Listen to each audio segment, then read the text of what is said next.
हरे कृष्णा। सभी को दंडवत प्रणाम। आप लोगों का श्रीमद् भागवतम के द्वितीय स्कंद के अध्याय 4 में स्वागत है। अध्याय का नाम है सृष्टि प्रक्रम। तो इसमें श्लोका नंबर 3 और 4 हम कल पढ़ रहे थे। आज उसे हम कंटिन्यू करेंगे। तो पहले सभी लोग मंगलाचरण करेंगे।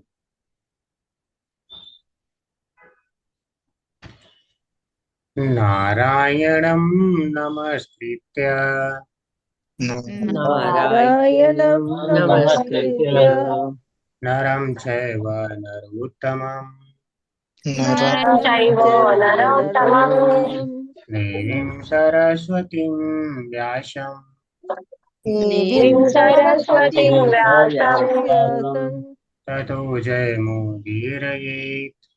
ततो ततो जयमुदीरये जयमुदीरयेत्।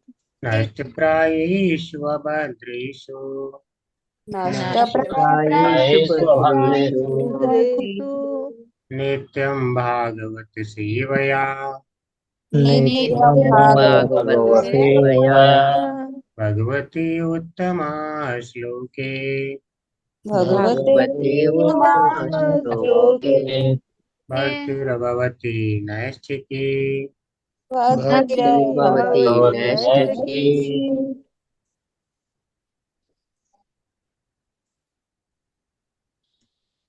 तो हम देख रहे हैं श्रीमद् भागवतम द्वितीय स्कंध अध्याय 4 श्लोका नंबर 3 और 4। अध्याय का नाम है सृष्टि प्रक्रम। तो एक बार इसको सभी फिर से रिसाइट कर सकते हैं।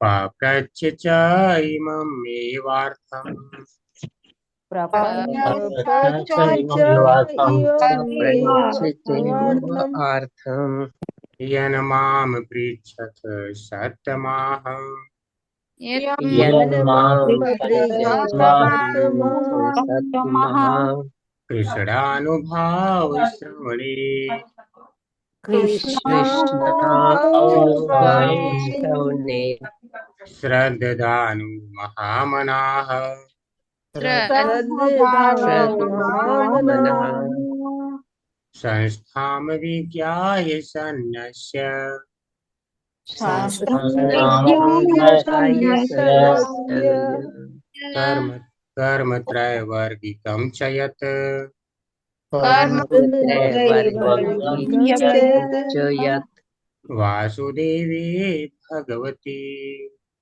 वासुदेवे वासुदेवे भगवते भगवति आत्मभावं दृढं गतः आत्मभावं आत्मभावं दृढं गतः।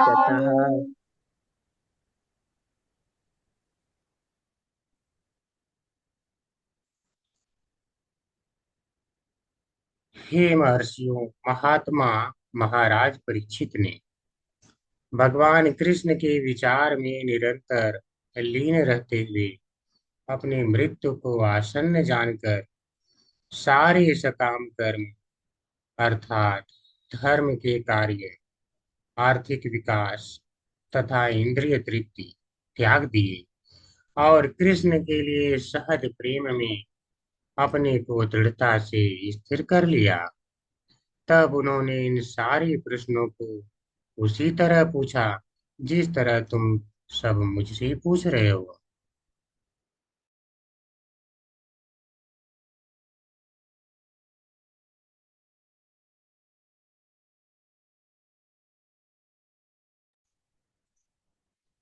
ओम नमो भगवते वासुदेवाय। ओम नमो भगवते वासुदेवाय। ओम नमो भगवते वासुदेवाय। ओम अज्ञानतिमिरान्धस्य ज्ञानञ्जनशलाकया चक्षुरुन्मीलितं येन तस्मै श्रीगुरुवे नमः। श्रीचैतन्यमनोभीष्टं स्थापितं येन भूतले स्वयं रूप कदा मह्यं ददाति स्वपदान्तिकम्। वन्देऽहं श्रीगुरो श्रीयुतपदकमलं श्रीगुरून् वैष्णवांश्च श्रीरूपं सागरजातं सकलरघुनाथान्वितं तं सजीवं साधुवैतं सावधूतं पर्यंसहितं कृष्णचैतन्यदेवं श्रीराधाकृष्णपादान् सकललिता श्रीविशाखान्वितांश्च नमो विष्णुपादाय कृष्णप्रेष्ठाय भूतले श्रीमते भक्तिवेदांत स्वामिनिति नामिने। नमस्ते सारस्वती देवी गौरवाणी प्रचारिणे। निर्विशेषा शून्यवादी पाश्चात्यदेशतारिणे। वाञ्छाकल्पतरुभ्यश्च कृपा सिन्धुभ्येव च पतितानां पावनेभ्यो वैष्णवेभ्यो नमो नमः। हे कृष्ण करुणा सिन्धु दीनबन्धु जगत्पते गोपेश गोपिका कान्त राधा कान्त नमोऽस्तुते। तप्त कांचन गौरांगी राधे वृंदावनेश्वरी वृषभानुसुते देवी प्रणमामि हरिप्रिये। जय श्री कृष्ण चैतन्य प्रभु नित्यानंद श्री अद्वैत गदाधर श्रीवासादि गौर भक्त वृंद। नमो महावदन्याय कृष्ण प्रेम प्रदायते कृष्णाय कृष्ण चैतन्य नामने गौरतिशे नमः। हरे कृष्ण कृष्ण कृष्ण हरे हरे हरे राम राम राम हरे हरे। हरे कृष्ण कृष्ण कृष्ण हरे हरे हरे राम राम हरे हरे। हरे कृष्ण कृष्ण कृष्ण हरे हरे हरे राम राम हरे हरे। हरे कृष्ण सभी को।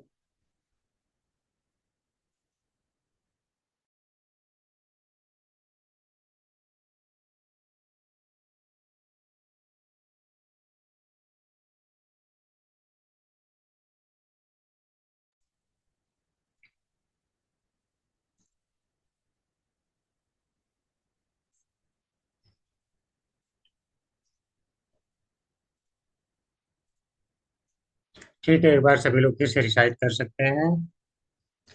पाप्रच्य च इममेवार्थम् पप्रच्छेयमेव एवार्थम् अर्थम् यन्मां पृच्छत सत्यमाः यन्मां यन्मानुपृच्छते पृच्छते सततमाः सत्यमाम् कृष्णानुभाव श्रवणे कृष्णानुभावश्रवणे श्रवणे श्रद्धानु महामनाः श्रद्धानो श्रद्धानो महामनः महामनः संस्थां विज्ञाय सन्न्यस्य संस्थाय संस्थानविद्याय विज्ञानस्य सन्नस्य कर्मत्रयवर्गिकं च यत् कर्मैवर्गिकं कर्मत्रयवर्गिकं च च यत् यत् वासुदेवे भगवति वासुदेवे वासुदेवे भगवते भगवति आत्मभावं दृढं गतः। आत्मभावं दृढं गतः। ठीक है, हरे कृष्णा सभी को। तो कल हम ऑलरेडी इस श्लोक को कंटिन्यू कर रहे थे और काफी समय हो जाने के कारण इसको हमने रोक दिया था बीच में, तो आज वहीं से हम स्टार्ट करेंगे। एक बार फिर से श्लोक का अर्थ देख लेते हैं। तो यह जो है सूत गोस्वामी शौनक आदि ऋषि से कह रहे हैं। 4 श्लोकों में वह जो है क्या मन में चल रहा है परीक्षित महाराज जी के प्रश्न पूछने से पहले वो सब मनोदशा का वर्णन कर रहे हैं। तो उन्होंने पहले 2 श्लोकों में कहा था कि देखो उनका जो भाव है भगवान कृष्ण में बहुत ज्यादा दृढ़ हो गया था। उनकी भक्ति दृढ़ हो गई थी, सतीम मति मति बहुत ज्यादा ही दृढ़ हो गई थी। तो वह कह रहे हैं इसी प्रकार का जो प्रश्न आपने जो हमसे कहा है कि उसके बाद महाराज परीक्षित ने क्या जो है पूछा था। तो जो आप लीला इत्यादि भगवान की सुनना चाहते हैं, तो वही प्रश्न महाराज परीक्षित ने भी सुखदेव गोस्वामी से पूछा था।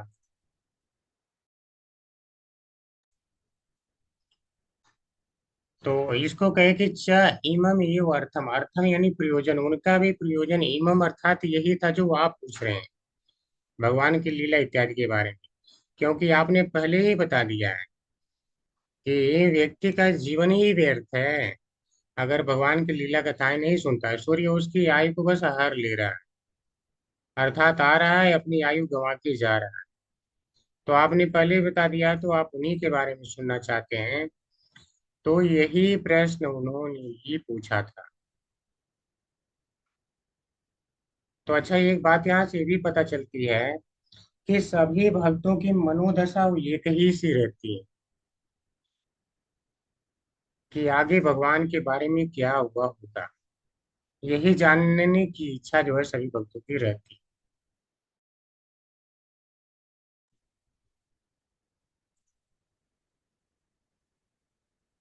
तो कह रहे हैं कृष्ण अनुभाव श्रमरे। भगवान कृष्ण का जो प्रभाव यानी विक्रम है उसको श्रवण वह कर रहे थे श्रद्धानु, अर्थात श्रद्धा पूर्वक। कौन कर रहे थे? महामना यानी मरीचि। तो कल हमने महात्मा की परिभाषा भी जाना था। तो उस समय उन्हें यह ज्ञात हो चुका था संस्थान विज्ञा, अर्थात उनकी मृत्यु 7 दिन के अंदर में होने वाली है। तो संन्यास कर्म, उन्होंने सारे कर्म त्याग दिए थे। कौन से? त्रैवर्गिकम चयत, जो भी त्रैवर्गिक कर्म होते हैं, धर्म अर्थ और काम, इस सभी का उन्होंने त्याग कर दिया था। और वासुदेवी भगवती, भगवान वासुदेव में अर्थात भगवान कृष्ण में आत्म भावम दृढ़म गता, आत्म भाव उनका जो है यानी भगवत प्रेम, आत्म भाव, जैसे आत्म में स्वयं में प्रेम होता है वैसा प्रेम उनका भगवान में दृढ़म गता अर्थात दृढ़ हो गया। यहाँ पे दृढ़म शब्द से यह पता चलता है कि आत्म भाव उनके पहले से था, अर्थात भगवान में प्रेम पहले से था, प्रेमा भक्ति थी, वो और ज्यादा दृढ़ हो गई। ऐसा नहीं कि पहले भक्ति नहीं थी। ठीक, हम जान चुके हैं कि वे महाभागवत हैं। तो इसमें हमने यहाँ तक जो है समझ लिया था। तो अब हमें कुछ कुछ उदाहरण के द्वारा समझना है कि क्या।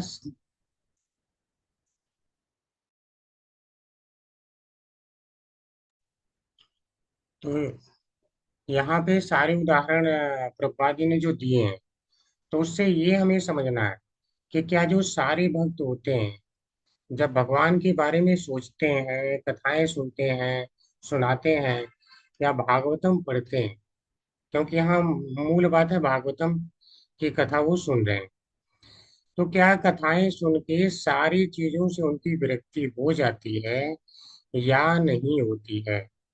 मूल बात हमें ये समझना है। और कई सारे भक्तों का उदाहरण लेके हम समझेंगे। तो यहाँ पे 4-5 भक्तों का उदाहरण लिया गया है, तो उनके द्वारा हम समझे कि क्या सारे भक्त विरक्त हुए हैं या केवल महाराज परीक्षित हुए हैं। अगर सभी भक्त विरक्त हुए हैं तो अर्थात एक दिन हम भी हो जाएंगे, अर्थात ये व्यवहारिक ज्ञान है। तो इस बात को हम समझेंगे। तो आज बहुत कुछ गाने का मौका है, तो सारे लोग साथ में गाएंगे।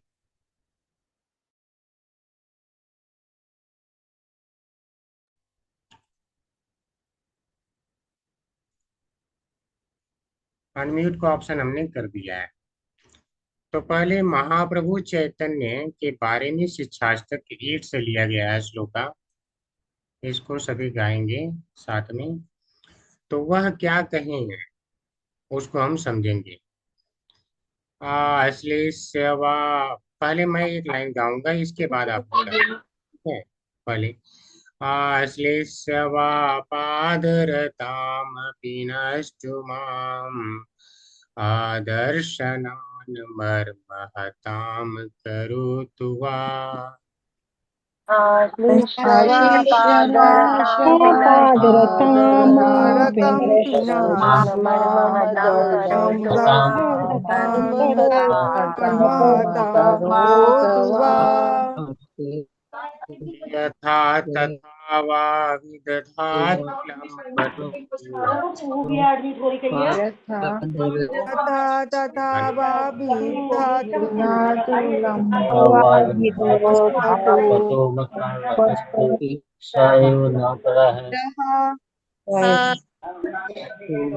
मत प्राणनाथ तु सही बना पड़। ठीक है, तो आप लोगों ने गाया इसको। यथा इसका तथा वर्तने। इसका हम अर्थ जानते हैं अब। तो महाप्रभु चैतन्य जो है यहाँ पे राधा रानी के स्वरूप के रूप में भक्ति को अनुभव कर रहे हैं। हालांकि भगवान श्री कृष्ण नहीं है, लेकिन भक्ति का अनुभव करने के लिए स्वयं यह रूप उन्होंने धारण किया, एक भक्त का।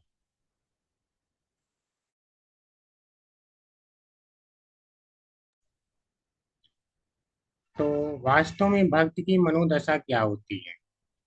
कह रहे हैं अनेक भक्तों यानी स्त्रियों की प्रेमी भगवान कृष्ण चाहे मुझ शरणागत दासी का आलिंगन करे या अपने पांव के नीचे रौंद दे या मेरे समक्ष दीर्घ काल तक प्रकट न होकर मेरे हृदय को भग्न कर दें, तो भी वे मेरे हृदय के परमेश्वर हैं। देख रहे हैं भगवान के भक्तों का क्या भाव है। कह रहे हैं आश्लिष्य, हे भगवान, चाहिए तो आश्लिष्य यानी आप मुझे गले लगा लो। मतलब इतना समर्पण भाव है, चाहे तो आप गले लगाओ या पादरताम माम, पादरताम, रताम यानी पाद पैर में, रताम यानी जो सेवा में रत है, माम मुझ दासी को, यानी हे भगवान मैं आपके दासी की भांति आपके चरण सेवा में रताम यानी अनुरक्त हूँ। तो अब आप या तो गले लगा लो या तो वाह यानी अथवा चाहे तो पिनस्तु, पिनस्तु यानी पैरों तले रौंद डालो। यानी हे भगवान या तो आप चाहें तो आशीष यानी गले लगा लें, इसको पाद रताम माम यानी आपकी सेवा में अनुरक्त दासी को, चरण है जो आपकी चरणों की सेवा में लगी दासी है, उसको चाहे तो आप गले लगाएं या पिनष्ट चाहे तो पैरों तले रौंद दें, और या तो आदर्शनान मर्महताम करो तो वाह अथवा करो तो करें, क्या करें, मर्महताम यानी मर्माहत करें अर्थात मुझे पीड़ा दें। कैसे? आदर्शनान, दर्शन न देख करके। तो अगर कोई किसी को प्रेम करता है तो उसके दर्शन की इच्छा होती है, और दर्शन न मिले तो क्या होगा, पीड़ा होगी। तो वह एक दासी का भाव दिखा रहे हैं कि मैं तो आपके दासी की भांति हूँ, चरणों की सेवा में हूँ, और अगर नहीं दर्शन दें तो चाहे तो इस प्रकार से पीड़ा है, तो भी मुझे कोई समस्या नहीं है।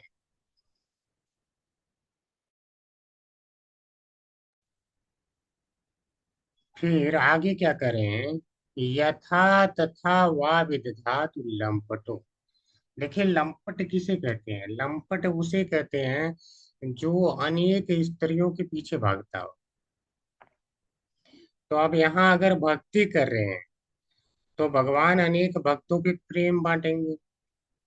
तो यहाँ प्रभुपाद जी ने भक्तों को ही स्त्रियों के रूप में लिया है कि चाहे तो आप लंपट हैं तो आप अन्य भक्तों की तरफ जाएं, चाहे जो चाहें वो करें, उनसे प्रेम करें और मेरे सामने ही करें, तो भी मत प्राण नाथस्तु यानी तू यानी लेकिन फिर भी मत प्राणनाथ मेरी प्राणनाथ स एव ना पर है, आप ये न अपर दूसरा कोई नहीं है। समझ रहे हैं, आप ही मेरे प्राणनाथ हैं, यानी मेरे हृदय के परमेश्वर हैं, दूसरा कोई नहीं है। तो चाहे तो आप किसी और के साथ लंपटो यानी उसे प्रेम करें, लेकिन मत प्राणनाथ। तो क्या करें, यानी कि इससे क्या भाव सूचित हो रहा है, भगवान का एक बार भक्ति में लगने के बाद अपना इन्होंने सारा ही त्याग दिया, सारा त्याग दिया, यहाँ तक कि यहाँ तक समर्पण है कि अगर ये इन्हें प्रेम करें चाहे न करें, लेकिन फिर भी इनके प्राणनाथ भगवान कृष्ण ही रहेंगे, चाहे गले लगाएं चाहे पैर उतरे लौट डालें। ठीक है, तो इस प्रकार से तो ये पहले भक्त की स्थिति है। जैसे महाराज परीक्षित की स्थिति थी, उनका मन भगवान कृष्ण में लगा था, तो उन्होंने भौतिकता को त्याग दिया था। इसी प्रकार से श्रील रूप गोस्वामी ने इस प्रकार कहा है। तो श्रील रूप गोस्वामी जब भगवान की भक्ति कर रहे हैं, तो उन्होंने क्या कहा है उसको हम देखेंगे। ये भी एक बार जो है सभी लोग रिसाइट करेंगे। तो हमने ऑप्शन दे दिया है, तो एक एक लाइन मैं करूंगा, एक एक लाइन आप लोग भी करते चलेंगे। विरचय मयि दंडम दीनबंधो दयामि वा। विरचयमयि दीनबन्धो दयामि गतिरिह न भवतः काचिदन्या ममास्ति। गतिर्यः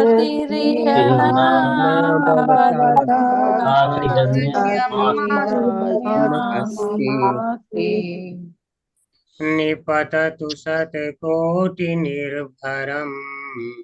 वानवाम्भः।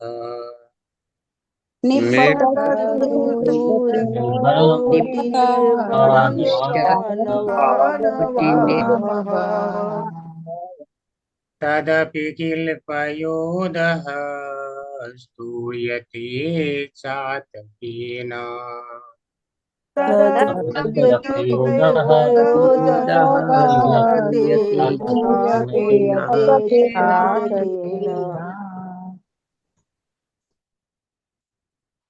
तो बहुत ही सुंदर इस स्तुति जो है श्रील रूप गोस्वामी समर्पण की प्रस्तुत कर रहे हैं, बहुत अच्छा है। कि हे दिनों के स्वामी, आप जैसा चाहे मेरे साथ करें। क्या करें? जैसा चाहे मेरे साथ करें। देख रहे हैं समर्पण। चाहे आप दया दिखाएं, मतलब इच्छा करे तो दया दिखा दे, या दंड दे, या दंड दे। समझ रहे हैं समर्पण का भाव। लेकिन इस जगत में आपके अतिरिक्त अन्य कोई नहीं जिसको मैं निखारूं। यानी हे भगवान, जिसकी तरफ मैं देख सकूं, आपके अलावा मुझे कोई नहीं दिखता। यानी दंड भी दे रहे हैं या दया कर रहे हैं, वह आपकी इच्छा है। लेकिन मैं आपके अतिरिक्त अन्य किसी को नहीं देखता जिसे मैं निहारूं। समझ रहे? निहारूं का अर्थ कितना मतलब अच्छा शब्द है। यानी जिसका मैं भरोसा कर सकूं। चातक पक्षी सदैव बादल से प्रार्थना करता है, चाहे वह वृष्टि करे या वज्र गिरा दे।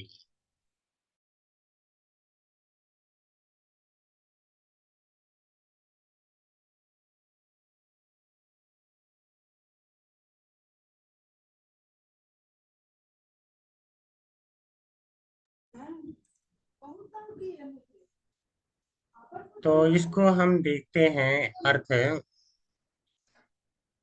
एक बार इसको समझते हैं संस्कृत में। करें ही भगवान वीरचय मई दंडम। वीरचय रचना करना आप जानते हैं। या तो मेरे लिए दंडम, दंड की आप चाहे रचना करें, यानी चाहे तो आप मुझे दंड दें। वाह, अथवा दीन बंधु। दीन बंधु, आपको तो लोग दीन बंधु कहते हैं। यानी आप तो दीन दुखियों पर दया दिखाने वाले उनके भाई है ना। तो इस हिसाब से दया, तो आप या तो मेरे ऊपर दया करें, यानी या तो मेरे ऊपर दंड की रचना करें, यानी दंड दें, या मेरे ऊपर दया करें। गति इह, यानी इस जगत में गति न भवत्ता, मेरी एक कोई गति नहीं है। काची तो अन्य ममास्ति, मम यानी मेरी हस्ती है, अन्य अन्य कोई नहीं है। अर्थात मेरी आपके अलावा कोई गति नहीं है। अर्थात मैं नहीं समझता कि आपके अलावा मैं किसको निहारूं। यानी मैं आप पे पूर्ण निर्भर हूं। किस प्रकार से निर्भर हूँ? जिस प्रकार से स्तूयते चातकेन किल्पयोदः, यानी जो बादल है, बादल की तरफ स्तूयते चातकेन, चातक पक्षी वह स्तुति करता, अर्थात बादल की तरफ ऐसे देखता रहता है। चातक पक्षी की एक विशेषता होती है कि वह केवल स्वाति नक्षत्र की वर्षा का जल ही पीता है, अन्य किसी नक्षत्र की वर्षा का भी जल नहीं चाहिए। समझ रहे हैं? तो स्वाति नक्षत्र में जो वर्षा का जल गिरेगा वह उसे ही पिएगा। तो इस कारण से चाहे गंगा जल उसको दे दो कोई मतलब नहीं, किसी भी पवित्र नदी का जल दे दो कोई मतलब नहीं, वह सदैव उधर ही सिर किए रहता है, ऐसे मुंह उठा करके चोंच खोल करके रखे रहता है कि अगर बारिश की बूंद आएगी तब मेरे मुंह में गिरेगी। तो वह बादल से ही प्रार्थना करता है कि तुम ही मेरी प्यास बुझाओ, अर्थात इतना जल रहते हुए वह किसी पे निर्भर नहीं है। तो यह उधर उसके प्रेम को दर्शाता है। और कहता क्या है? निपततु सतकोटि निर्भरम, चाहे तो तुम मेरे ऊपर वज्रपात कर दो, वाह नवंबर, चाहे तो वृष्टि कर दो, चाहे तो मेरे ऊपर वज्रपात कर दो, और चाहे तो वृष्टि कर दो, बारिश कर दो, तदपि फिर भी स्तुति चाहते न, फिर भी किल्पयोद है, यानी बादल की ही वह स्तुति करता है, अर्थात उसी की तरफ निहारता रहता है। तो ये भगवान उसी प्रकार से मैं भी हूँ, यानी दंड रूपी बिजली की चाहे आप रचना करो मेरे ऊपर, या तो दया दिखा दो, यानी उसके जैसे बारिश रूपी दया। तो आप जिस प्रकार करना हो प्रभु करें, मैं आपके ऊपर ही निर्भर हूँ, ये भाव है। अर्थात संसार की सारी चीजें त्याग दिए, केवल भगवान की भक्ति है।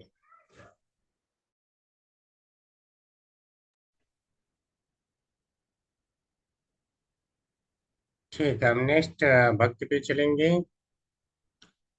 श्री भगवान चैतन्य के दादा गुरु श्रील माधवेंद्र पुरी ने निम्नलिखित शब्दों के साथ समस्त कर्मकांडीय उत्तरदायित्वों से छुट्टी पा ली थी। समझ रहे हैं? सारे कर्मकांड श्रील माधवेंद्र पुरी ने त्याग दिए थे। ये श्री चैतन्य महाप्रभु के क्या है? दादा गुरु। दादा गुरु का अर्थ क्या है? कि ईश्वरपुरी पाद इनके क्या है? गुरु हैं। और उनके गुरु हैं श्रील माधवेंद्र पुरी पाद। तो जो है माधवेंद्र गुरु इनके हो गए दादा गुरु। तो इनके दादा गुरु ने सारे कर्म कांडों से छुट्टी पा लिया था। और क्या उन्होंने स्तुति किया था? उस स्तुति को हम एक बार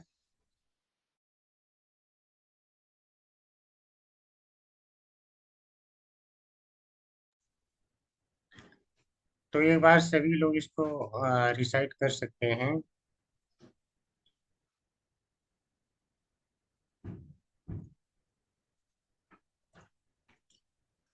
संध्या वंदन भाद्रमास्तु भवतो भो स्नान तोभ्यं नमो। संध्या संध्यावन्दना वदनं भजन भाद्रमास्तु भवतो भवतो भवो स्नानाभ्यां नमो। भो देवाः पितरस्य तर्पणविधौ नाहं क्षमः क्षम्यताम्। भो देवा देवाः पितरस्य फलतो नाहं क्षमा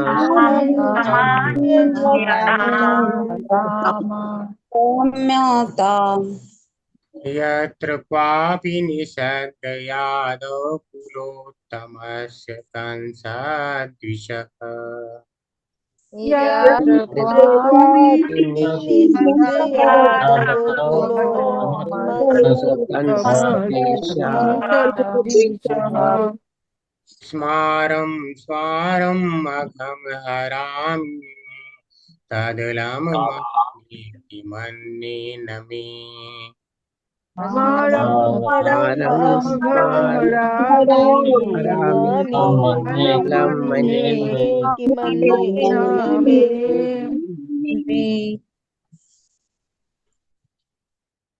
तो अर्थ जिसका देखेंगे तो इस जो है श्री माधवेंद्रपुरी क्या कह रहे हैं, हे संध्या वंदन तुम्हारा कल्याण हो, हे प्रातः स्नान मैं तुम्हें अंतिम नमस्कार करता हूँ, हे देवों तथा पितरों आप मुझे क्षमा करें। देख रहे हैं जितने कर्मकांड हैं सारे त्याग रहे हैं, उन्होंने ही नहीं त्यागे थे, परीक्षित महाराज ने, ये भी त्याग रहे हैं। मैं आपकी प्रसन्नता के लिए और अधिक अर्पण करने में अक्षम हूँ। अब मैंने महान यदुवंशी तथा कंस के महान शत्रु भगवान श्री कृष्ण को सर्वत्र स्मरण करते हुए अपने समस्त पापों के फलों से अपने को मुक्त करने का निश्चय किया है। मैं सोचता हूँ कि यही मेरे लिए पर्याप्त है, अतएव अब आगे प्रयास करने से क्या लाभ। अर्थात अब मैं भगवान की शरण में आ गया हूँ तो मेरे सारे पापों का नाश हो ही जाएगा, तो मैं इसे ही पर्याप्त मानता हूँ। अब मुझे और कुछ करने की आवश्यकता नहीं। समझ पा रहे हैं, जब हम भगवान की शरण में आ ही गए तो अन्य कुछ करने की आवश्यकता नहीं है। अर्थात अगर आप सारा ही त्याग देते हैं कर्मकांड तो भी आप किसी पाप के भागी नहीं हैं। इस बात को एक बार थोड़ा संस्कृत भी समझते हैं। संध्या वंदन भाद्र मस्त भवतो, भवतो अर्थात आपका संध्या वंदन, हे संध्या वंदन भाद्रवस्तु कल्याण हो, हे संध्या वंदन आपका कल्याण हो। यानी अब मैं आपको नहीं करने वाला हूँ। तो जो ब्राह्मण होते हैं उन्हें गायत्री संध्या करना बहुत आवश्यक होता है। ठीक है, गायत्री वंदन करना बहुत आवश्यक होता है। तो बोल रहे हैं कि अब मुझे ये भी कर्मकांड नहीं करने की जरूरत लग रही। तो कह रहे हैं हे संध्या वंदन आपका कल्याण हो, यानी अब मैं नहीं करूंगा। भो स्नान तोभ्यम नमो, हे स्नान तुम्हें भी मेरा नमस्कार। नहीं नहीं बोलते हैं कभी, अच्छा ठीक है नमस्कार नमस्कार। नमस्कार यानी अब हम चलते हैं, अब हम चलते हैं, इस अर्थ में कह रहे हैं कि हे, तब सुबह का स्नान ब्राह्मण के लिए बहुत जरूरी होता है। अब अपने आप को इतना कह रहे हैं मैं भगवान की सेवा में लगा हूं कि मुझे अब तो स्नान का समय नहीं। तो कह रहे हैं तुम्हें भी विदा, अलविदा, तुम्हें भी नमस्कार। भो देवाः पितरश्च तर्पण विधौ नाहं क्षमः क्षम्यता। बोले भो देवा पितरश्च, हे देवताओं तथा पितरों, आप लोग, आप लोगों के लिए तो अर्पण विधौ अर्थात अब जो अर्पण की विधि है, अहम न मैं नहीं कर सकता, इसलिए क्षमा क्षम्यताम, इसलिए मुझे क्षमा किया जाए। क्षमा है यानी मैं अब अक्षम हो गया हूं, तो मुझे क्षम्यता, मैं ये नहीं कर सकता, तर्पण विधि भी नहीं कर सकता। यानी मैं तो भगवान की सेवा में लगा हूं, मुझे नहीं लगता कि कुछ और अपने पापों के निवारण के लिए करने की आवश्यकता रह जाती है। अर्थात भगवान की भक्ति करने के बाद कुछ भी अन्य आवश्यकता नहीं रह जाती, यह दिखाना है, यही दिखाने के लिए ये बात कह रहे हैं। तो कह रहे हैं क्षमा क्षम्यताम, तो मुझे क्षमा कर दिया जाए, नहीं कर सकता मैं। क्यों, यत्र क्वापि निषद यादव कुलोत्तमस्य कंसदृश्य, कंसदृश्य यानी जो कंस प्रिय दृषि है, कंस के महान शत्रु है, किसमें वंश में आए थे? यादव कुल, यादव कुल में। अब तो मैंने उनकी शरण ले लिया है, तो ये तो पापी। मैं नहीं समझता कि अब मुझे और कुछ की आवश्यकता है। उन्हीं को स्मारम स्मारम मैं बार बार स्मरण कर रहा हूँ। उससे क्या है, अघम हराम, अघम हर लेंगे, यानी मेरे सारे पापों को वही हर लेंगे। तत् अलम मन्ने, तत् अलम, अलम का अर्थ है पर्याप्त। तत् उसे, मैं उसे ही पर्याप्त मानता हूँ। मन्ने मानता हूँ कि मन्ने में, मैं और कुछ नहीं है प्रयास करने करने के लिए शेष मानता हूँ। अर्थात यही पर्याप्त है, मैं भगवान की भक्ति कर रहा हूँ। कौन सी भगवान की? कंस सदृश है, जो भगवान कंस के द्वेषी है। अर्थात जो कंस के महान शत्रु अर्थात भगवान श्री कृष्ण हैं। ठीक है, तो हम नेक्स्ट पढ़ेंगे। आज खूब सभी को गाने का मौका मिल रहा है, तो देख रहे हैं कैसे उन्होंने समर्पण कर दिया है, श्रील रूप गोस्वामी। अब हम नेक्स्ट फिर से देखेंगे, श्रील माधवेंद्र पुरी ने आगे भी कहा है। श्रील माधवेंद्र पुरी का दूसरा उक्ति है समर्पण का, ठीक है। अर्थात सारे कर्मकांड इत्यादि त्यागने का, यार रिश्ते नाते भी त्याग दो, किसी की बात का कोई परवाह न रह जाए। लोग तो कहेंगे ही कि पागल हो गया है। ठीक है, तो उस भाव में नेस्त है, तो इसको सभी लोग कर सकते हैं।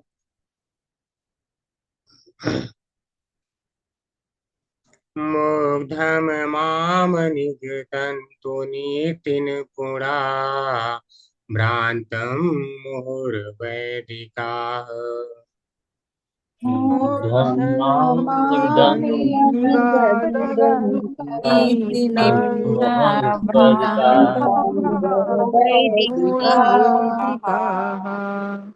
मंदम बांधव संचया जड़ात्यम मुक्तादरा सोदरा। मंदं बांधव संचया जरात्यमुक्तादराः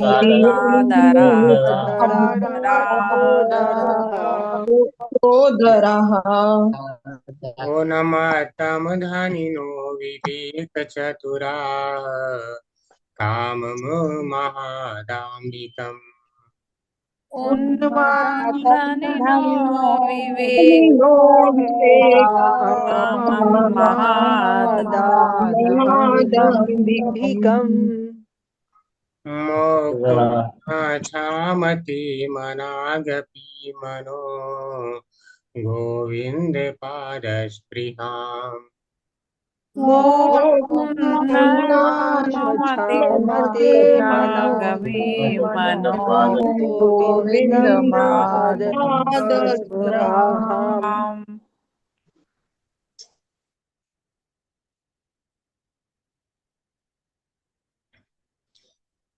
अब सुनिए कितना अच्छा अर्थ है।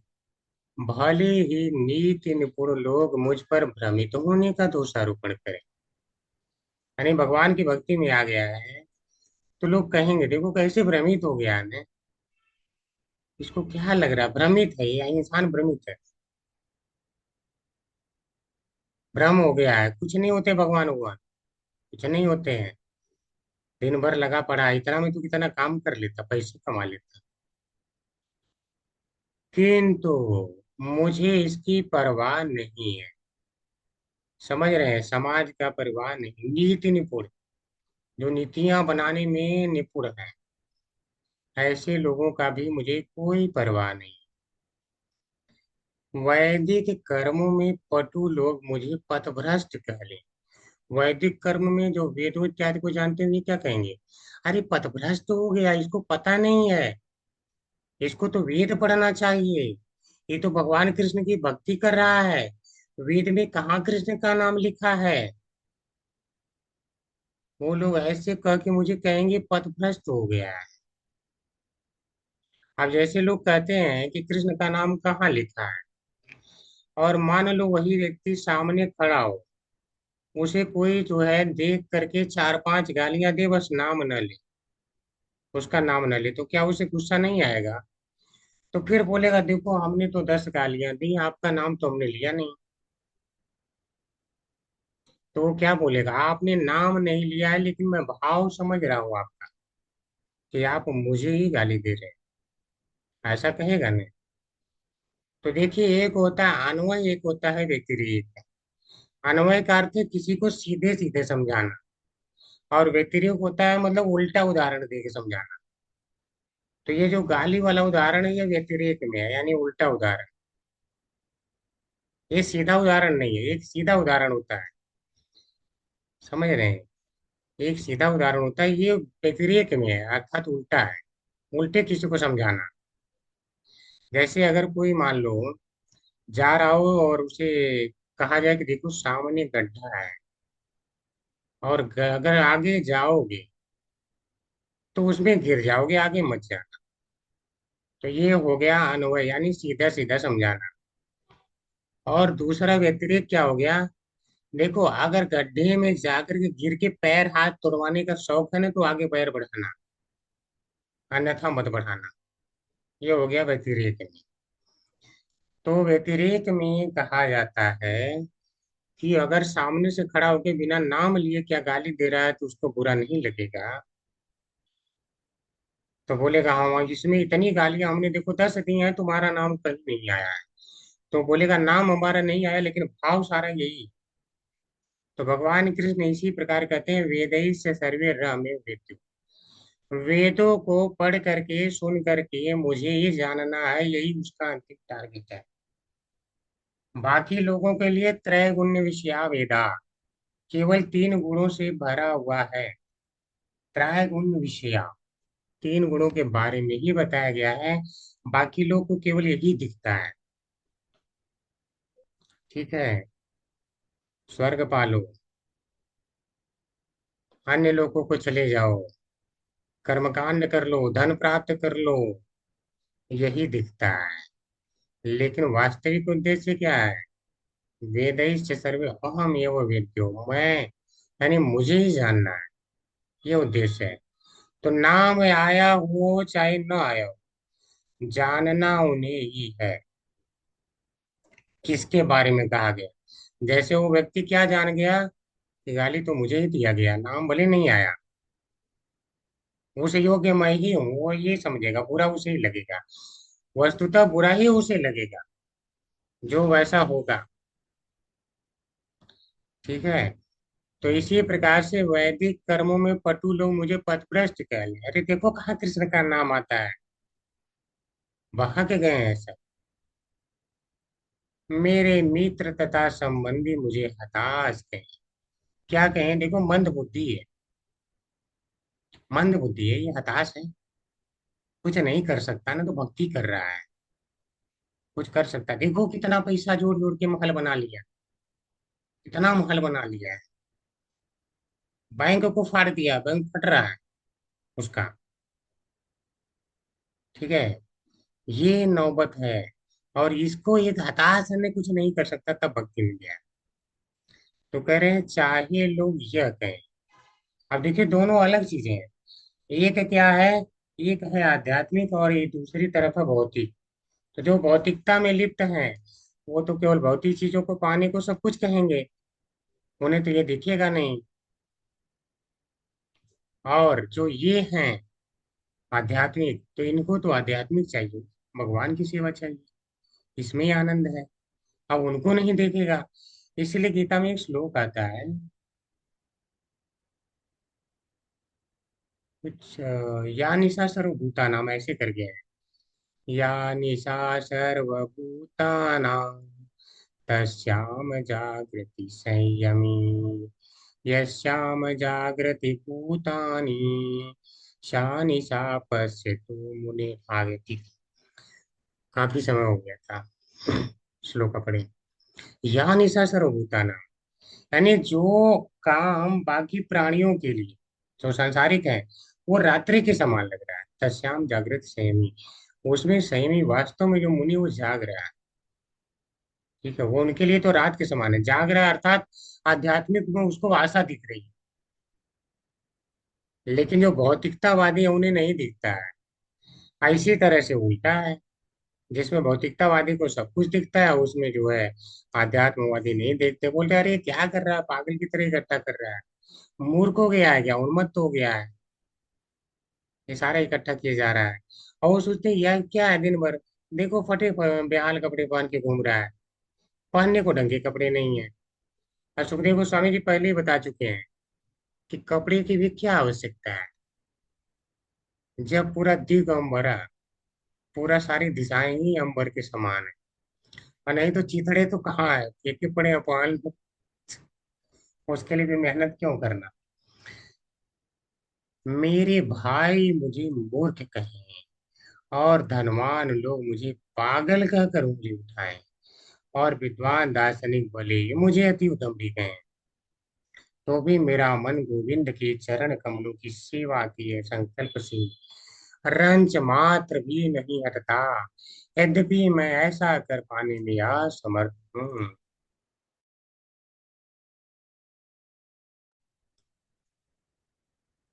थोड़ा सा संस्कृत भी देख लेते हैं। मुग्धम माम निगदन्तु नीति निपुणा।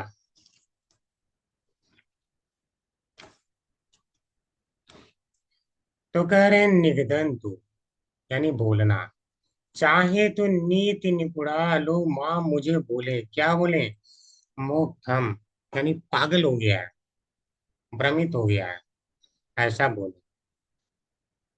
भ्रांतम मुहुर वैदिका, चाहे वह मुहुर वैदिका यानी वेदों में लगे लोग मुझे चाहे तो कहें देखो भ्रमित हो गया, ये पथभ्रष्ट हो गया है, असली पथ नहीं जान रहा है।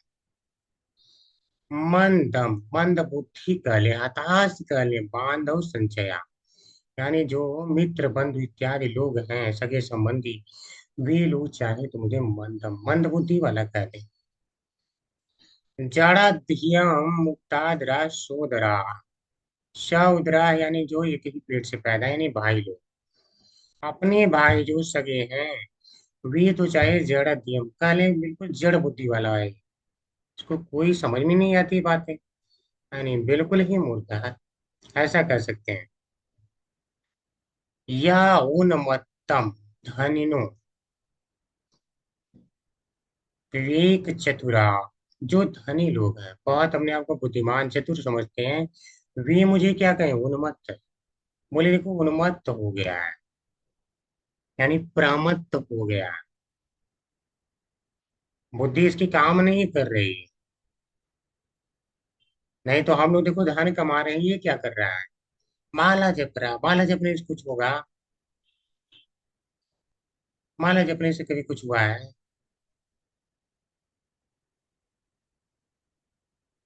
तो बहुत से लोगों को कहावत भी होता है, क्या पोथी पढ़ पढ़ जगमुआ पंडित हुआ न कोई, 2.5 अक्षर प्रेम का पढ़े सो पंडित हो। है तो उनको यही पता होता है, प्रेम का मतलब नहीं पता है, 2.5 अक्षर, प्रेम में 2.5 अक्षर होते हैं। तो प्रेम अगर कोई कृष्ण से करता है तो कृष्ण में भी 2.5 अक्षर है, तो वास्तविक पंडित तभी होगा वो, ये नहीं पता है कि 2.5 अक्षर वहां भी है। वास्तविक पंडित वो तभी कहलाएगा, उन्मत्त नहीं है वो वास्तव में ज्ञानी है, उसे वास्तविक धन मिल गया है, वो जानते ही नहीं। कामम महादाम्भिकम,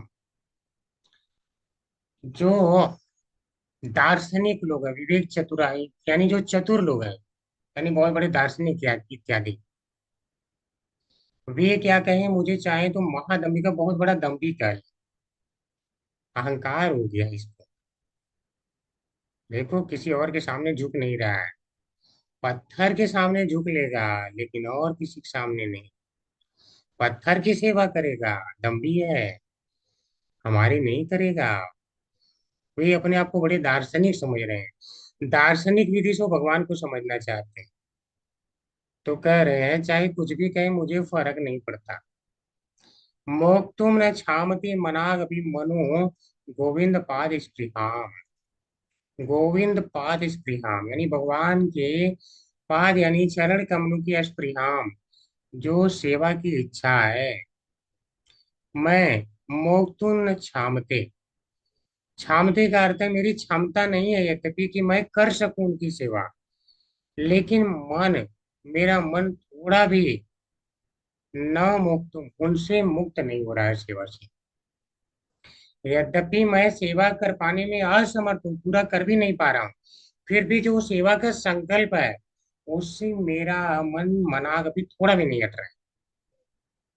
संकल्प तो है, भले नहीं कर पा रहा हूँ, तो मुझे चाहे जो लोग कहें, मैं तो सेवा में ही लगूंगा। अर्थात ये क्या है, भौतिकता में क्या कहेगा कोई, इसके भी त्याग की पराकाष्ठा है। और प्रहलाद महाराज ने भी कहा है, एक बार सभी फिर से गाने के लिए तैयार हो जाएं। ये भागवतम का श्लोक है, भागवतम 7.6.26 में आएगा, बाद में आप लोग पूरा पढ़ेंगे, तो अभी जितना उतना हम समझेंगे। धर्मार्थ कामेति यो विहित स्त्रिवर्गः परमार्थ परमार्थ कामोति कामोति जो जो विहित विहित स्त्रीवर्गा।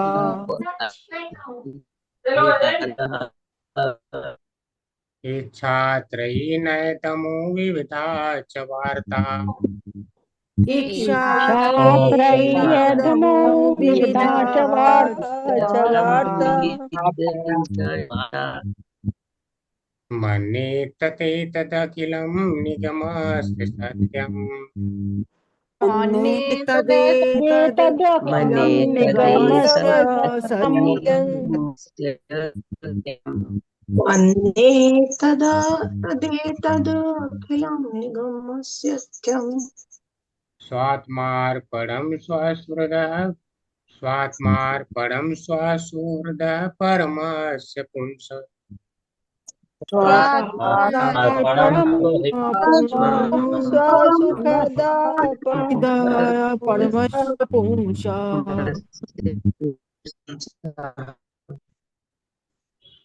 तो ये भी अच्छा है, प्रहलाद महाराज ने कहा है, इसमें भी सारा त्याग ही है। धर्मार्थ कामेत्यो विहिते स्त्रीवर्ग, इच्छात्रयीनयतमो विविधा च वार्ता। मन्ये ततेतत् अखिलं निगमास्य सत्यम्। स्वात्मार्पणं स्वसुहृदः परमस्य पुंसः। मोक्ष प्राप्त करने के तीन उपाय माने गए हैं, धर्म अर्थ तथा काम। इनमें से विशेष रूप से इच्छा त्रयी, आत्मज्ञान, सकाम कर्म का ज्ञान, तर्क तथा राजनीति एवं अर्थशास्त्र जीविका के विभिन्न साधन हैं। ये सब वैदिक शिक्षा के विभिन्न विषय हैं। अतएव मैं इन्हें क्षणिक गतिविधियां मानता हूँ। इसके विपरीत भगवान विष्णु की शरणागति जीवन का वास्तविक लाभ है, और मैं इसे परम सत्य मानता हूँ। थोड़ा संस्कृत भी समझ लेंगे, 7वें स्कंद में आएगा, वहां आप लोग पूरा समझेंगे, ठीक है। करें धर्म अर्थ काम, यानी धर्म अर्थ काम, इति ये, यानी ये तीनों, अभिहित, यानी नियत किए गए हैं, किस रूप में, त्रिवर्ग, तीन प्रकार के ये पथ हैं, धर्म अर्थ काम। तो बताया गया क्या, कि मोक्ष प्राप्त के तीन पथ हैं, कौन से, धर्म अर्थ काम। अगर कोई इस प्रकार से जाता है तो एक दिन मोक्ष पथ प्राप्त होता है। तो इन्हें क्या कहा गया है, इच्छा त्रयी, त्रिवर्ग, यानी इच्छा त्रयी कहा गया है। तो ये इच्छा त्रयी क्या है, इच्छा त्रयी के अंतर्गत क्या क्या आता है। तो कह रहे हैं, पहला है इच्छा, यानी आत्म साक्षात्कार, यानी आत्मज्ञान। दूसरा आता है त्रयी, यानी वेदों में लिखे हुए कर्मकांड को करके, यानी सकाम कर्म कांड का ज्ञान। और नय दमो, नय दमो, नय दमो होता है, नय का अर्थ होता है तर्क, और दमो राजनीति और अर्थशास्त्र को इंगित करता है, यानी जिसमें लॉ, विधि, ये सब आते हैं।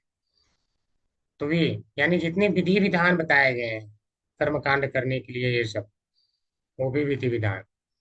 तो कह रहे हैं इसमें न दमो, चाहे तर्क शास्त्र, तर्क हो, राजनीति शास्त्र हो, जो भी हो सारे का, ये सारे आते हैं। और विविधा जो वार्ता, वार्ता का अर्थ होता है जीविका के भिन्न भिन्न साधन।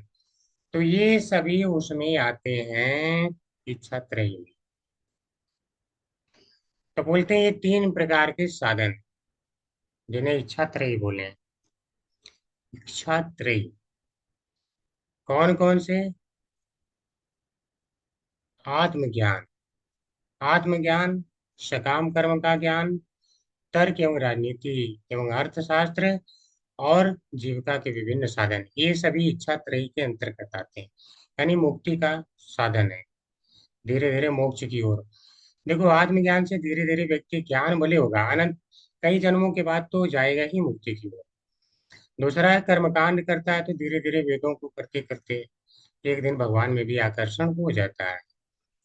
तर्क एवं राजनीति शास्त्र अर्थात बिल्कुल जो केवल ज्ञानी लोग हैं, उस तरह के लोग धीरे धीरे ये क्या करते हैं, तर्क, राजनीति, दर्शन शास्त्र, ये सब का जो है डिस्कशन करते करते फिर जो है धीरे धीरे आगे बढ़ते हैं मोक्ष की तरफ। जब जान जाते हैं कुछ नहीं तब आगे बढ़ते हैं। और एक है जीविका के विभिन्न साधन। तो ये सारे जो है मिल करके इच्छा त्रयी के अंतर्गत आते हैं। तो जीविका के विभिन्न साधन ठीक आप ब्राह्मण के अनुसार कर लो, इस व्यवस्था के अनुसार, इस व्यवस्था के अनुसार। तो कह रहे हैं ये सब वैदिक शिक्षा के विभिन्न जो विषय हैं, मन्य तो चेतन अखिलम, अखिलम का अर्थ होता है संपूर्ण, इन सभी को मैं क्या मानता हूँ, निगमस, यानी निगम अर्थात जो वेदों में वर्णित है उनमें मैं उन्हीं में केवल स्थित है भौतिक विषय मानता हूँ। अर्थात ये सारे परम सत्य नहीं है, वास्तविक आनंद देने वाले नहीं है, ये वास्तविक लाभ मैं इन्हें मानता ही नहीं। तो वास्तविक लाभ क्या है? तो करें स्वात्म पर, स्व आत्म अर्पणम, अपने आप को बिल्कुल अर्पित कर दो। किसे? जो स्व सुहृदय, जो सबके सुहृदय है, सुहृदय मित्र हैं, परमस्य पुंसा, जो परम पुरुष भगवान श्री कृष्ण है, उन्हीं को जब अर्पित करने के बाद जो प्राप्त होता है उसे ही मैं सत्यम अर्थात जीवन का वास्तविक लाभ मानता हूँ। अर्थात सारे जो है कर्मकांड से मुक्त। तो ऐसा प्रहलाद महाराज ने बोला है कि भगवान में समर्पण ही वास्तविक लाभ है।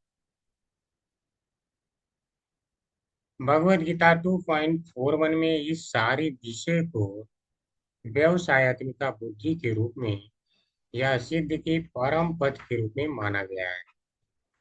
तो व्यवसायत्मिका बुद्धि का अर्थ होता है निश्चयात्मिका बुद्धि, यानी ऐसी बुद्धि जो निश्चय कर ले कि केवल भगवान की ही भक्ति करनी है।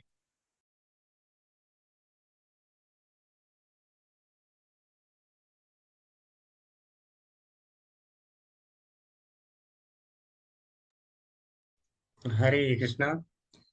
तो व्यवसायत्मिका बुद्धि का अर्थ होता है निश्चयात्मिका बुद्धि। तो वहां पे क्या कहा गया है? व्यवसायत्मिका बुद्धि कुरु नंदन, बहुशाखायनन्ताश बुद्धयो वा व्यवसायिनाम। अर्थात जो निश्चयात्मिका बुद्धि होती है, जो निश्चय कर लेती है कि मुझे भगवान की भक्ति करनी है, तो उनकी बुद्धि कैसी है? एक ये ह कुरु नंदना, एक के है, इस संसार में एक ही जगह भगवान की भी लगती है। अब बाकी लोग की बहु शाखाओं में, यानी कभी यहाँ ये चाहिए, कभी ये कर्मकांड वो कर्मकांड कर लो, तो तीर्थ यात्रा कर लो, तो इनके दर्शन कर लो, यहाँ पे चल के तो वहाँ कुछ पुत्रेष्टि यज्ञ करवा लो, तो तभी थोड़ा सा गणेश जी को भी कर लो। बोले नहीं, हर जगह से मुक्त हो जाती है। तो यहाँ पे क्या है, जब कृष्ण में लगने का अर्थ है हर जगह से बुद्धि का मुक्त हो जाना, अन्य शाखाओं पे नहीं भागती है। तो यह है व्यवसायत्मिका बुद्धि भक्त की होती है। महान वैष्णव विद्वान श्री बलदेव विद्याभूषण ने इसकी परिभाषा भागवत अर्चन रूपैक निष्काम कर्म भी विशुद्ध चित्त के रूप में दी है। अर्थात सकाम कर्म फल से मुक्त होकर भगवान की दिव्य प्रेमा भक्ति को मूल कर्तव्य समझना।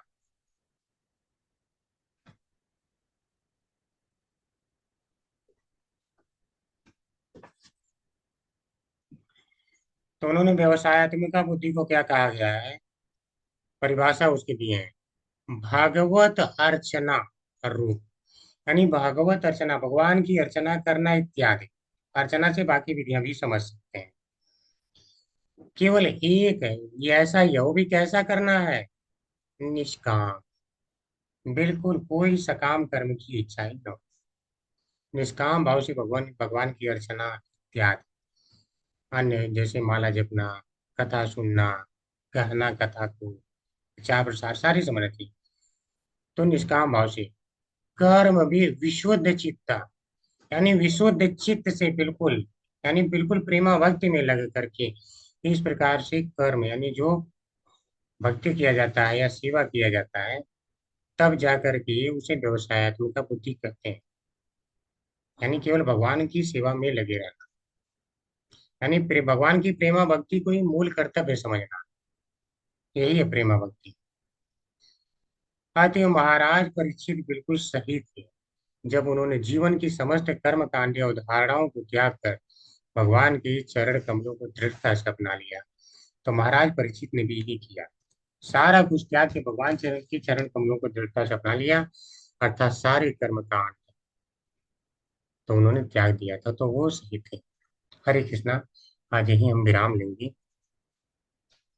और किसी का कोई प्रश्न है तो हैंड रेज कर सकते हैं।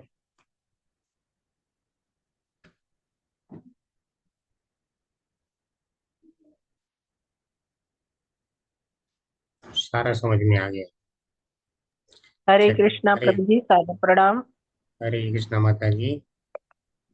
प्रभु जी, इसमें माधवेंद्रपुरी जी का तो हम वो नहीं कर सकते हैं, बराबर नहीं कर सकते, लेकिन फिर भी एक समझने के लिए, प्रभु जी जैसे उन्होंने सब त्याग दिया, जो अब ब्राह्मण दीक्षा के लिए लालायित है, जैसे भक्त है जो, तो क्या शिक्षा लेनी चाहिए इससे कि, क्योंकि श्रील प्रभुपाद तो बोले ब्राह्मण दीक्षा कोई इतनी आवश्यक नहीं है, अब वो तो ड्यूटी किचन में सेवा करने के लिए इत्यादि होती है। और नहीं तो अगर हम आप 4 नियमों का पालन करेंगे और अपनी माला करेंगे नियम जब से और प्रचार कार्य में लगे रहेंगे, तो आप भगवत धाम जाएंगे। आगे वाले डोर से नहीं, मैं पीछे वाले डोर से लेके जाऊंगा, लेकिन लेके जाऊंगा। तो फिर क्या मतलब, इसका क्या वो है, हमें इतना वो ब्राह्मण दीक्षा के लिए थोड़ा सा प्रयास करना चाहिए कि प्रभु जी, कि हमें अपना जैसे हम कर रहे हैं उसी में हमें अपना 100% कर लेना चाहिए अपने आप को। देखिए, अगर नियम का पालन कर सकते हैं जो जो है पूरा अच्छी तरह से, तो ब्राह्मण दीक्षा ले लेना चाहिए। ब्राह्मण दीक्षा लेने से क्या है कि आप प्रतिज्ञा करते हैं कि अब तक मैं जितनी निष्ठा से भक्ति कर रहा था, सेवा कर रहा था, अब मेरी निष्ठा और ज्यादा हो जाएगी, या हमने जैसी निष्ठा दिखाया है अब निष्ठा में कमी हम नहीं आने देंगे। आप एक प्रतिज्ञा लेते हैं, तो प्रतिज्ञा लेने में कुछ बुरा नहीं। साथ में गुरु जो है कृपा भी तो करते हैं, जिससे और आसान हो जाता है। तो दीक्षा लेने के लिए मना नहीं, लेकिन इससे शिक्षा हमें ये लेना है कि जो भगवान कृष्ण के नाम का जप कर रहा है, उसको अन्य कुछ करने की आवश्यकता नहीं रह जाती, वो भगवान के धाम फिर भी जाए, ये गारंटी नहीं। चाहे दीक्षा भी न हुई हो तो भी जाए। ठीक है, इसको हमने जी एक दिन जी। बताया भी था कि श्रीधर स्वामी ने इस बात को लिखा है कि जो भगवान का नाम का जाप करता है वो भगवान के धाम में जाता है, चाहे दीक्षा इत्यादि न भी हुई हो तो भी जाए। ठीक है, तो जी उन्होंने प्रभु जी, किया पढ़ा है। था हमने। जी। जी। हाँ प्रभु जी। हरे प्रभु जी, कृष्ण। समझ तो अच्छे से आ गया, लेकिन ये जो लास्ट वाला जो हमने श्लोक पढ़ा है, ये धर्मार्थ काम इति, यानी कि मोक्ष प्राप्त करने के 3 उपाय, इसमें जो आगे है यो अभिता स्त्री वर्ग और इच्छात्री, सिर्फ इनका अर्थ प्रभु जी बताइए, इनका अर्थ नहीं समझ एक आया। एक मिनट। इच्छात्री में ये तो समझ आ गया कि आत्म ज्ञान और सकाम कर्म का ज्ञान, तर्क तथा राजनीतिक एवं अर्थशास्त्र, इन तीन तीन आते हैं, बट इच्छा त्रयी का अर्थ क्या है? एक्चुअली इच्छा त्रयी का अर्थ है, इच्छा का अर्थ होता है आत्मज्ञान। ठीक है, जो त्रिवर्ग बताए गए हैं, त्रिवर्ग यानी 3 पथ बताए गए हैं, तो 3 पथ क्या है? तीन 3 पद। पथ हैं, धर्म अर्थ काम। तो ये 3 पद बताए गए हैं, तो 3 पद के अंतर्गत आते क्या है, सारे क्या क्या आ जाएंगे। जी यानी जो मुक्ति के 3 पद बताए गए हैं, धर्म अर्थ काम, तो इसके अंतर्गत क्या आएंगे, तो पहला है इच्छा, अर्थात जो है आत्मज्ञान, यानी जो आत्म साक्षात्कार के पीछे भाग रहे हैं। तो एक होते हैं डायरेक्ट भगवान की भक्ति में लगते हैं, तो भगवान आत्म साक्षात्कार करा ही देते हैं कि तुम मेरे दास जी हो। तो ये भागते नहीं है, ये क्या है, ज्ञान मार्ग से भाग रहे हैं। तो इसको कहते हैं इच्छा, यानी आत्मज्ञान। और त्रयी का अर्थ होता है कर्मकांड। त्रयी एक्चुअली वेदों को कहते हैं। तो जो वेदों में स्थित कर्मकांड है वो कर करके धीरे धीरे आगे बढ़ने को त्रयी कहते हैं। ठीक मतलब, यानी सकाम कर्मकांड के अंतर्गत आ जाता है। ठीक है प्रभु जी, धन्यवाद। हरे कृष्ण। कृष्ण प्रभु जी मेरी एक जिज्ञासा थी प्रभु जी, जो बहुत दिनों से मैं सोच रही थी कि जो चैतन्य शिष्टाश्रम जो होती है, तो उसका मैंने आप भावार्थ के साथ एक बार मैंने पूरा 8 का बताते प्रभु जी। तो 8वां तो हो गया माता जी, आज कंप्लीट हो गया 8वां। प्रभु जी, लेकिन बाकी मैंने बहुत दिन से मैं सोच रही थी कि आपसे कहूंगी कि हाँ थोड़ा समझाइए प्रभु जी, क्योंकि वो समझना जरूरी रहता है ना प्रभु जी, पढ़ के उतना समझ में नहीं आता है, किंतु आप समझाते हैं तो समझ में आ जाता है। चलिए माता जी, कभी तो समय आएगा, वो भी होगा। जब भगवान की जी इच्छा आ जाएगी तो वो भी हो ही जाएगा। जी प्रभु जी, धन्यवाद प्रभु जी। वैसे मैं आप लोगों को बता दूं, अगर आप लोगों की पढ़ने की इच्छा है डिटेल में, तो शिक्षाष्टक एक इसकी बुक है। अगर पढ़ के समझ सकें जो लोग, तो उनके लिए, सबके लिए नहीं। ये है शिक्षाष्टक, देख पा रहे होंगे। जी प्रभु जी, देख पा रहे हैं प्रभु जी। ये पूरा बुक है, पतली सी बुक है। इसमें जो है श्रील भक्ति विनोद ठाकुर ने व्याख्या किया है। तो अगर आप लोग ले करके पढ़ सकते हैं तो ठीक है, समझ पाए तो ठीक है। थोड़ी सी डिफिकल्ट लैंग्वेज है, थोड़ी सी लैंग्वेज क्या है कि बहुत कठिन भाषा है। तो अगर कोशिश करके देखना हो तो एक बार देख लीजिए, अन्यथा मुझे जब समय मिलेगा तो मैं जरूर बताऊँ। लेकिन प्रभु सोच तो जी बहुत, ऐसे तो में भी प्रभु जी दिया हुआ है, नाम हटवाले में भी उनका दिया हुआ है, लेकिन फिर भी मैं सोच रही थी कि आप अगर बताते हैं तो थोड़ा दूसरे तरीका से बताते हैं प्रभु जी, इसीलिए। जी जी, तो देखेंगे माता जी जिस दिन। वैसे तो बहुत कुछ रहता है जो सीखना भी है और सिखाना भी है। अब भगवान जितना मौका दे उतना हो पाएगा। आपने दिखाई है, हिंदी में है ना? हरे कृष्णा, और किसी का कुछ। हरे कृष्ण प्रभु जी।